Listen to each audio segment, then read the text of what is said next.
রাজ্যে এসআইআর চলাকালীন ভোটার তালিকায় গড়মিল।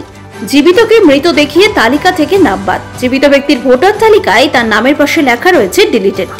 অথচ বিগত লোকসভা নির্বাচনে ভোটও দিয়েছেন তিনি। মালদার চাঁচল শহরের থানাপাড়া এলাকার ঘটনা। চিন্তায় ঘুম উড়েছে ওই ব্যক্তির। গোটা বিষয়টি নিয়ে জেলা নির্বাচন কমিশনের দপ্তরে লিখিত অভিযোগ জানিয়েছেন তিনি। ঘটনাটি সামনে আসতেই একে অপরের দিকে দায় ঠেলেছে তৃণমূল বিজেপি। জানা গিয়েছে মালদার চাঁচল থানাপাড়ার বাসিন্দা শ্যামল দাস। পেশায় তিনি একজন ভ্যান চালক। সম্প্রতি ভোটার তালিকা যাচাই করতে গিয়ে তার চক্ষু চড়ক কাজ। ভোটার তালিকায় শ্যামল বাবুকে মৃত হিসাবে দেখানো হচ্ছে। তার নামের পাশে লেখা রয়েছে ডিলিটেড।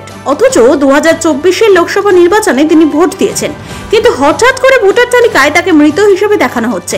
এই ঘটনার পরই হতাশাগ্রস্ত হয়ে পড়েন শ্যামল বাবু। গোটা ঘটনাটি নিয়ে নির্বাচন কমিশনের দপ্তরে লিখিত আকারে অভিযোগ জানিয়েছেন তিনি।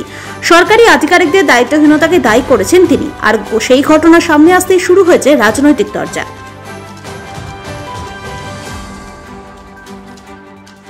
থেকে নাম কেটে গেছে। আমি 3-4 দিন আগে আমাদের পাড়ার একজন আছে দেখে বললো তোমার 25-এ নাম নাই। হ্যাঁ, 24-এ ভোট দিয়েছি। নাম আমার ছিল ভোটে 24-এ, এখন ডিলিট দেখাচ্ছে।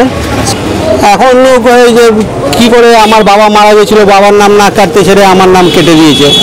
ভুলে এখন অনলাইনে করেছি। আমার নামটা সংশোধন করা হোক, আমার নাম তোলা হোক ভোটে। ডিলিট দেখাচ্ছে। ভোটার লিস্টে কারচুপি করা, ভোটার লিস্টে গড়মিল করা, এভাবেই তো তৃণমূল জিতছে। বেছে বেছে হিন্দু অধ্যুষিত এলাকায় হিন্দু ভোটারদের নাম বাদ দেওয়া হচ্ছে। মালদা জেলার চাঁচল বিধানসভার একটি ঘটনা। একজন ব্যক্তি যিনি 2024-এ লোকসভা নির্বাচনে ভোট দিয়েছেন, 2025-এ দেখলেন উনাকে মৃত বলে ভোটার লিস্ট থেকে নাম কেটে দেওয়া হয়েছে। এটাই তৃণমূলের কাজ, ষড়যন্ত্র।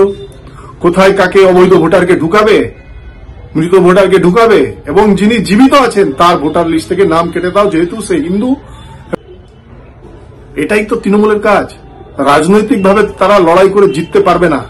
আমাদের সেন্ট্রাল গভর্নমেন্ট যে তড়িঘড়ি করে যে এসআইআর করতে চলেছে, এবং যেটা গত কালকে আমাদের সম্মানীয় অধিনায়ক সর্বভারতীয় তৃণমূল কংগ্রেসের সাধারণ সম্পাদক অভিষেক ব্যানার্জি যে বক্তব্যগুলো দিয়েছেন প্রেসমিট করে, তার বাস্তবায়ন হতে চলেছে। এবং যার বিরুদ্ধে বলেছে তার প্রমাণ আমরা পেয়ে যাচ্ছি। আজকে আমরা দেখছি যে আমাদের চাঁচল 1 ব্লকের থানাপাড়া বুথ অর্থাৎ 230 নম্বর বুথের যে আমাদের একজন শ্যামল দাস, বাবার নাম হচ্ছে নীরেন দাস, তাকে ডিলিট করা হয়েছে ভোটার তালিকা থেকে। লোকটি 2014 সালে ওনাদেরই সাংসদ বিজেপির খগন মুর্মুকে নির্বাচিত করেছেন হয়তো, ঠিক আছে, বা সেই ভোট চলাকালীন ওনার ভোট ছিল। কি করে 2025-এ ওনার ভোট ডিলিট হয়ে যায়? তাহলে গোটা যে ফেক কাজ চলছে এটা আমরা বুঝতে পারছি। একটা কথা বলবো যে ইলেকশন কমিশনকে দিয়ে যেভাবে কেন্দ্রীয় সরকার যে কার্যকলাপ চালিয়েছে, যে প্ল্যানিং করছে, এসআইআর করুক, এসআইআর নিয়ে কোনো চিন্তা নেই পশ্চিমবাংলার। কিন্তু এই যে তড়িঘড়ি করে শর্ট টাইমে ভোটের আগে মুহূর্তে এই কাজগুলো, এটা ওদের যে উদ্দেশ্য পরিণত, ওদের যে বিভ্রান্তিমূলক কর্মকাণ্ড, তার প্রমাণ আমরা পেয়ে যাচ্ছি। আমরা ওদের ছিটে কথা বলবো না, আমরা দলীয় হবে সঠিক জায়গাতে এটার এগেনস্টে আমরা কোর্টে যাব।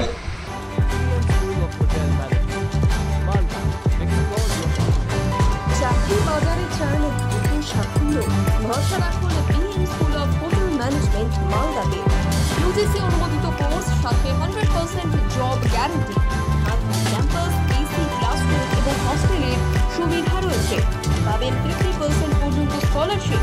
প্লেসমেন্টের সুযোগ রয়েছে তাজ, ম্যারিয়ট, আইটিসির মতো প্রথম সারির হোটেলে। ভবিষ্যতের গ্যারান্টি দিতে আজই যোগাযোগ করুন 9046254705 অথবা 7004625706 এই নম্বরে। BM school of hotel management, আপনার সাফল্যের ঠিকানা।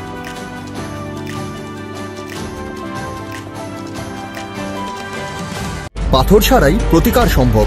মালদার প্রাচীনতম ভৃগু বংশ জ্যোতিষী পণ্ডিত এস শাস্ত্রী। দাম্পত্য সমস্যা, বিবাহে বাধা, ব্যবসায় অবনতি, পরীক্ষায় অকৃতকার্যতা, ভাগ্য গণনা, গোষ্ঠী বিচার, ঠিকুচি গোষ্ঠী এবং মৃত্যু ছাড়া সকল সমস্যার সমাধানের জন্য যোগাযোগ করুন জগদম্বা জ্যোতিষ কেন্দ্র, বিবেকানন্দ স্কুলের পাশে, মালদা। মোবাইল 09733027832 অথবা 09332056956।